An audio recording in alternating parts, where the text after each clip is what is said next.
сухан гуфтем, шуморо фаҳмондем. оё ягон саволе аст ки шуморо нофаҳмо бошад? усули табобатиро гуфтем, сухан чӣ хеле таъсир мерасонад гуфтем, чӣ хеле шумо қабул мекунед. фақат мегӯянд ки ояти қуръонро дар гӯши хар бихонӣ ё нахонӣ, ки ё ки хара Макка ва Мадина барӣ ҳам хари хариш мемонад. яъне ки одами ба фаҳма ҳамин суханои мо басандаанд, ки табобата сар кунад ва рӯз то рӯз дигаргун шавад. ҳайвон намефаҳмад. агар шумо майнаи ҳайвонитонро ба кор андозед, намефаҳмед, манфият намегиред. шумо майнаи ақлитонро ба кор андозед, майнае ки мантиқ дорад, андеша дорад ва ҳамон ҳолат бубуроед.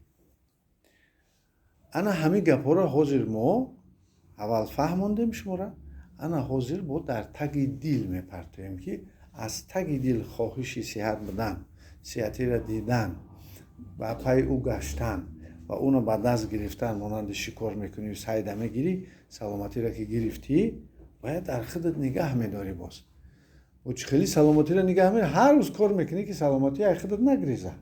нез бо чӣ кор мекунад? парвоз мекунад, меравад. вақте ки шумо сукут ки сар карде, ҳозир машқи равонӣ ки шуд, ҳамин гапҳои хоҳиши сиҳат будан, аз пайи он ки саломатита ҷобаҷо кардан, аз пайи маърифат будан, муносибатсозӣ кардан, бахшида тонистан, нотарс будан, ино ҳама дар таги дил мераванд ва аз таги дил мо сиҳат мешем, қалбӣ сиҳат мешем иншоалло. бо диққат бошед, кафи дасти худа нигоҳ кунед. мо дар он ҷо бисёр ки як нақши нигориро мебинем дар кафи даст. вақте дар кафи даст нақши нигориро мебинед, вай барои баъзеҳо як нақши нигори оддӣ аст, вале ин нақши нигор хонда мешавад. баъзе одамо ана ҳамин нақши нигорро мехонанд ва ин маънӣ дорад. ягон кафи дасти одам ба кафи дасти одами дигар монанд нест. монанде ки рӯйҳои мо фарқ мекунад, монанде ки тақдири мо ва шумо фарқ мекунад, ана ҳамин тавр ҳар як кас ба худ тақдири хоси худша дорад. барои ин одамо кафи даста боло мебардоранд, мардуми мо, ва дуо мекунанд ки тақдири нек, хушбахтӣ дар онҳо бедор шавад, зиндагишон ранги дигар гирад, шикаст нахӯранд, боз бихезанд, боз зиндагӣ кунанд, то он рӯзе ки ҳастанд аз пайи он бошанд ки ба мақсадҳои худ бирасанд, масъулиятҳои худро иҷро кунанд, вазифаҳои худро амалӣ кунанд ва рӯз то рӯз эҳсосоти хушбахтӣ дар онҳо зиёд шавад. новобаста аз он ки албатта инсон бемушкилӣ ва бепроблема намешавад. пас бо иборае ки ман аз тақдири худ розӣ ҳастам, чашмони худтонро пӯшед. ҳар чӣ ки ба сари ман меояд, ман розӣ ҳастам, чаро ки ин аз амалҳои гузаштаи ман буд.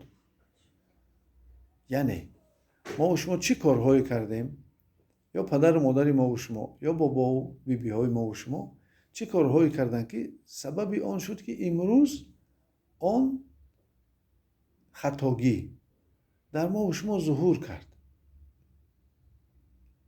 ё ки худи мо ҳар рӯз амале мекунем, ҳар рӯз коре мекунем ва мо намедонем ки дуруст аст баъзан ё нодуруст аст, баҳои онро дода наметавонем.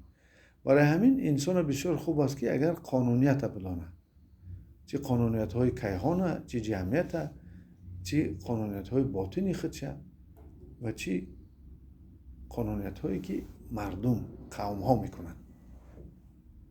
масалан мо шумо тақдир дорем. тақдири мо навишта шудааст, бисёр ҷанба аст. мо онро ҳар рӯз дида истодаем. вале мо агар худамон амалҳое кунем, корҳое кунем ки онҳо натиҷа диҳанд, мо насибамона мегирем, насиба мешавад ба мо. вале агар мо дар маҷмӯъ бо дигарон бикунем, ҳамроҳи дигарон, дар гурӯҳе, дар коллективе, дар як ҷамоае якҷоя кор кунем, аз он ҷо мо қисмати худа мегирем. дута мешавад. یکی نصیب است و یکی قسمت است. اگر ما این کار رو با طبیعت بکنیم، با آن که ما درک میکنیم که قسمی از طبیعت هستیم، آن وقت قضا و قدر می آید. یعنی از شعور کیهان، از شعور کائنات که ما آن را خدا میگوییم، ما آن را آفریدگار میگوییم، ما آن را سازنده همه چیز میگوییم و در علم ما شعور کیهان میگویند، و انسان می آید قضا و قدر، آن چیزی که طبیعت به او میدهد. بینید از قضا و قدر به ما بسیار چیزها میاد. نفس ما میگیریم که حالا نفس ما و شما آهسته آهسته سبک آسان شدن میگیرد. ما و شما آبی که رفته ایستاده است از طبیعت میگیریم. ما آفتابی که فروزان است و ما هر روز نورپاشی میکند، ما از این میگیریم. ما هر چیزی که از زمین میروید از آن میگیریم. یعنی که این چیز قضا و قدر که یک چیزی هست که ما خواهیم آن را یا نخواهیم هست.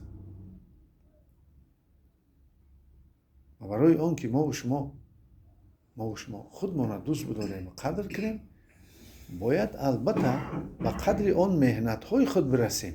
شما مهنتی که هر روز میکنید، مثلا یکی مادر است، یکی معلم است، یکی مثلا گویم بیمار است که کوشش میکند صحت شود، یکی یگان وظیفه دیگر دارد، یکی مثلا دهقان است بازرگانی میکند دیگری. همه این به ما و شما نصیب میدهد، یا که ما در گروه هستیم، عائله هستیم، قومی هستیم، ملت هستیم، کارخانه هستیم، کار میکنیم، قسمتمون میگیریم و طبیعت که به ما بسیار چیزها را داده است. برای آن که ما همین خیلی جمعیت داشته باشیم، برای آن که ما انا همین تنجی و امانی که داریم، برای آن که ما و شما آزاد رفته کارهای خود میکنیم، چندین آدمان مهنت میکنن که انا همین حالتی امنیتی ما را تامین کنن که این را ما در سیمای دولت میبینیم. برای همین ما البته منتدار هستیم از خدا، منتدار هستیم از دولتی که داریم و منتدار هستیم از کسانی که برای ما و شما زندگی میکنن، نزدیکای ما و شما، و البته از خودمون که ما هر روز کاری میکنیم که صحت باشیم. و امروز شما قدم رنجه کرده اید به اینجا، البته شما اینو قدر کنید که شما امروز آمدید و آن نیت که شفا یابید، و آن نیت که چیزی رو بفهمید. پس با دقت باشید و سخنان ما را گوش کنید که سخنان ما شما را به باطن خود گسیل میکنند، همراهی میکنند و شما در باطن خود میابید آن گره هایی را که سبب کسلی شما شدند و آن گره ها چون گشاده شدند، شما میبینید که گردش خون در بدن شما درست شده است که حالا بدن شما یه حسیات عجیبی میکند. آن جایهایی که خون نمیرفت، سستی بود، در آنجا گردش خون میشود.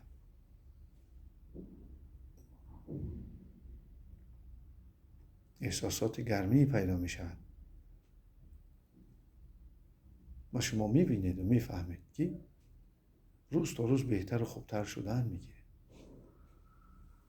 و البته میدونید که دنیای باطنی ما و شما کار کردن میخواهد که با او کار کنند و چون درستش کرده درست کار میکنند. و البته ما با واسطه سکوت وارد میشویم به جهان باطنی خود. و البته معلم در کار است، اینستروکتور در کار است که شما را گسیل کناند به جهان باطنیتان، نه مانند کسانی که میگیرند شما را به جهان باطنیتان میدرارند و شما در آنجا چیزها و کارهای را میبینید که سبب ناراحتی شما میشود، سبب حرکت‌های بی‌زیب آدم‌ها میشود. نه، ما اینجا این کار رو نمیکنیم، چون ما و شما گیره ها را کشادیم. بسیار غم و اندوه ما و شما میرود، بسیار درد و ناراحتی های ما و شما کم میشود و ما وارد میشویم با باطنی خود.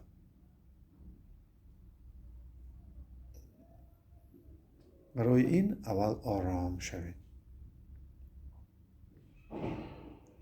پناه به سوی خدا میطلبیم. با نام خدای سر میکنیم که نهایت مهربان و به غایت رحم دل است.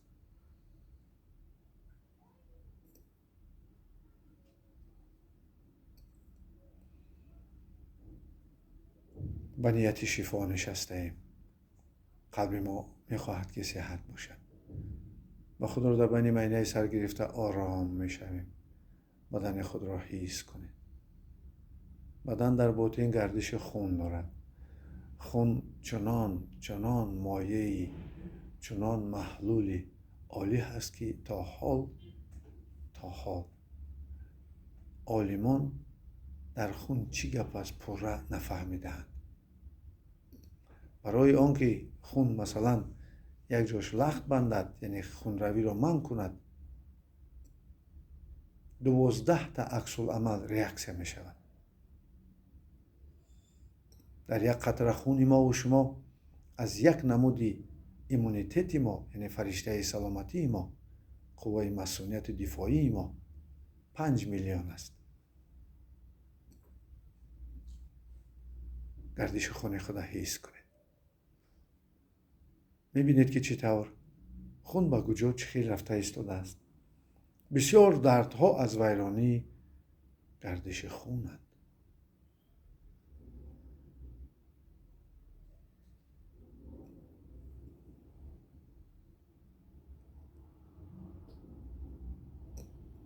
گردش خون درست شد، دردها نیست میشود. این شای خدا.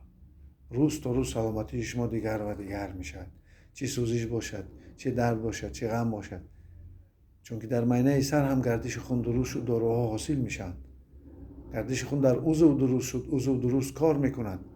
همه این صحتی و سالمی ما و شما را فراهم میارد.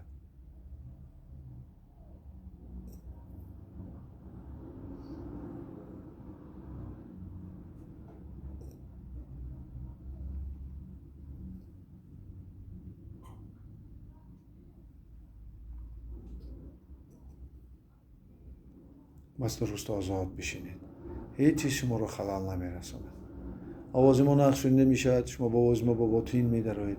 باطن خود را حس میکنید. وقتی خود را حس میکنید، دل ما و شما روشن است. وقتی ما و شما خوش است. و البته با بدن خود با 3 چیز کار کنید. یکی حس کنید گردش خون.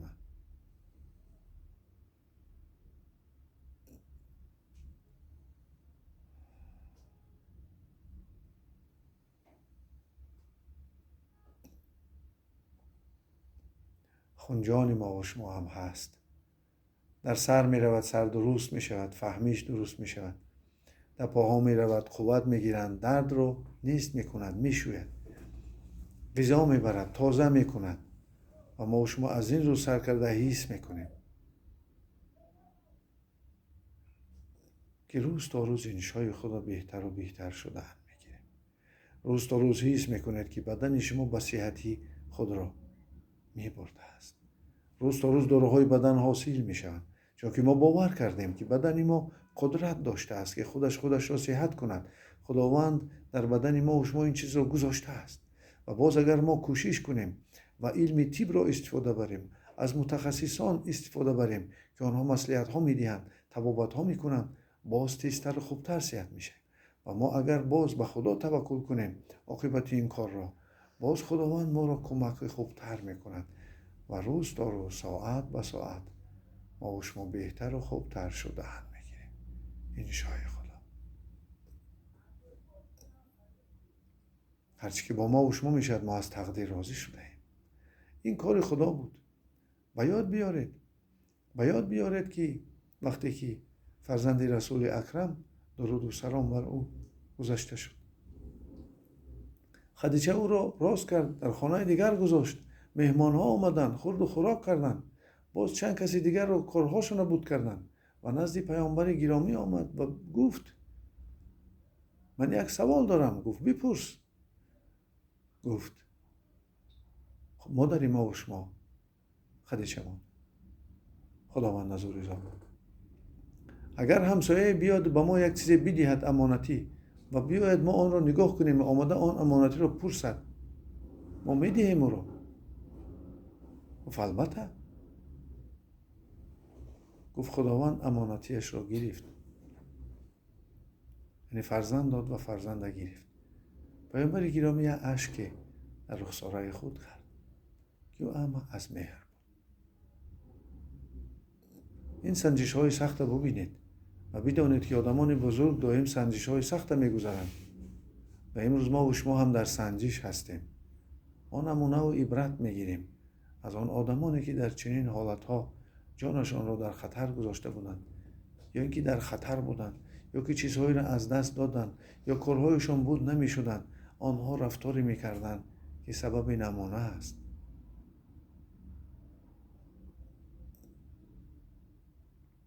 پس ما و شما هرچی که با ما و شما میشود راضی هستیم و امروز کوشش های میکنیم که باز خود را برقرار کنیم و باز زندگی کنیم. برای این هست بدن خود شما که حالا صحت کنی را سر کرده است، ما با زمین پیوست میشویم. حس کنید قوه جاذبه زمین را که مانند آهن رباست و حس کنید قوه الکترومگنیتی آفتاب را که تمام ما و شما، زمین و ماه ما و شما را و چند سیاره دیگر را قپیده است در اطراف خود و آنقدر کلان است که 1,000,000 مراتبه از زمین ما و شما کلانتر است. پس این قوه را از خود گذرانید، حس کنید.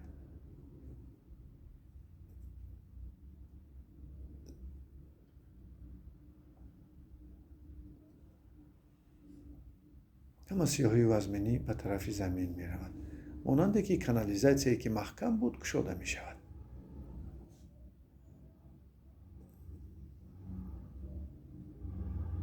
آهن ربایی زمین را حس کنید، قهربایی زمین را حس کنید که ما را به طرف خود می کشد، ولی بدن ما را قپیده است و ما چون قوت و جان داریم ایستاده ایم، ولی روح ما گشوده شده است. از تار سر نور وارد می شود و به طرف زمین می رود و غم سر دل می برد، درد سر می برد. مرکزهای ناراحت کننده معنی سر خاموش می کند و مرکزهایی که قوت می دهند و صحت می کنند به کار می درآورد و فکرهای بد سر ما را ترک می کنند و احساسهای منفی از وجود ما رفته و جای آن مهر، محبت، باوری، بخشش، صبر، طاقت، رضایت، خیرخواهی به یکدیگر و امید پیدا می شود که ما می توانستیم صحت باشیم.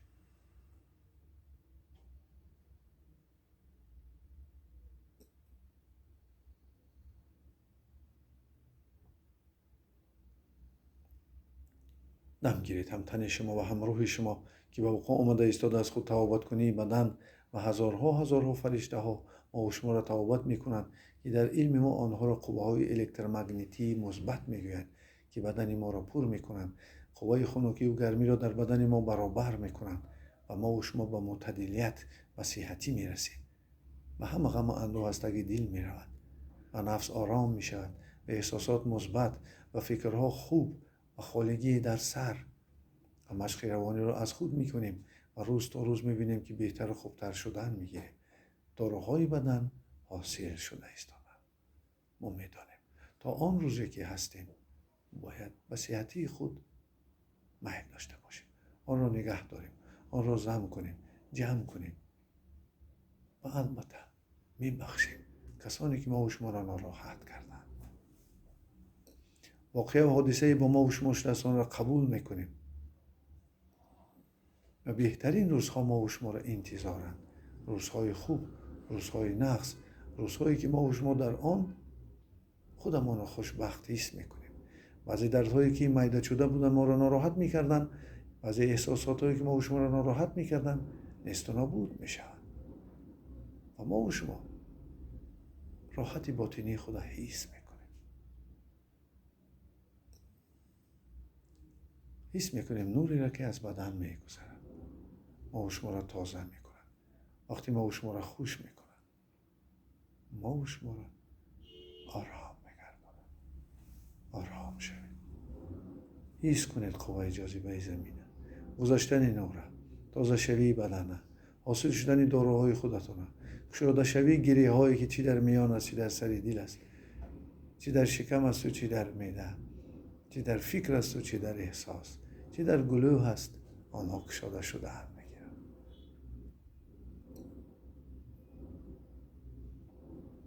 بدن ما حسیات عجیب آرامی و آسودگی را میگیرد.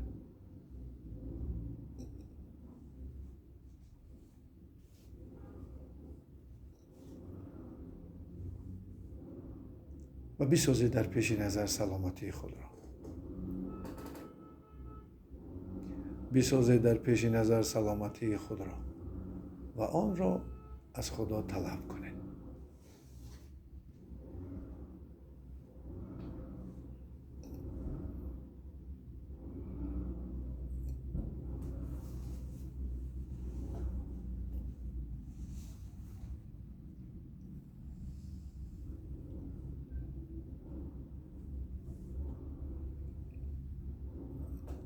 و هر بگاه سکوت کنید.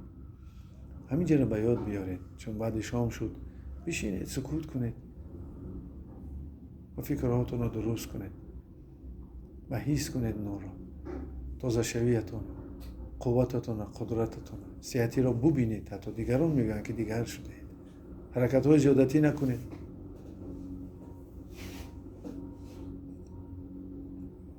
و بدن را دائم کرخت و پیش نظر تازه و فکرها را بند کنید با ذکر و باشید از جمله خوشبختان، سالمان. حتی مردم میگن که شما دیگرگون شده اید.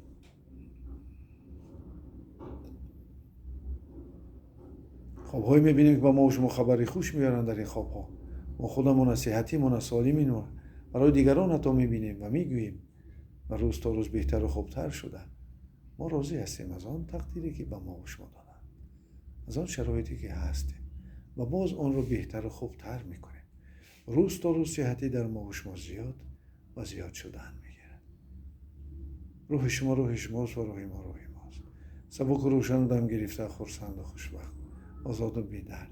دیدن صحتی، زم کردن آن، حس کردن آن که ما و شما بی نظر نیستیم، ما به اقبال نیستیم و میگیریم آن چیزی که به ما و شما لازم است و میدهند آن چیزی که به ما و شما لازم است و میشیم از جمله سالمان و خوشبختان. هر چیزی که معده شده بود ناراحت میکرد در نظر ناچیز میشود و ما حتی دیگران رو میگوییم که شما میتوانید صحت باشید اگر چنین کارها را میکنید. روح شما روح شماست و روح ما. سبک و روشن و دم گرفته و خرسند و خوشبخت چشمان خدا آهسته آهسته میکشاید.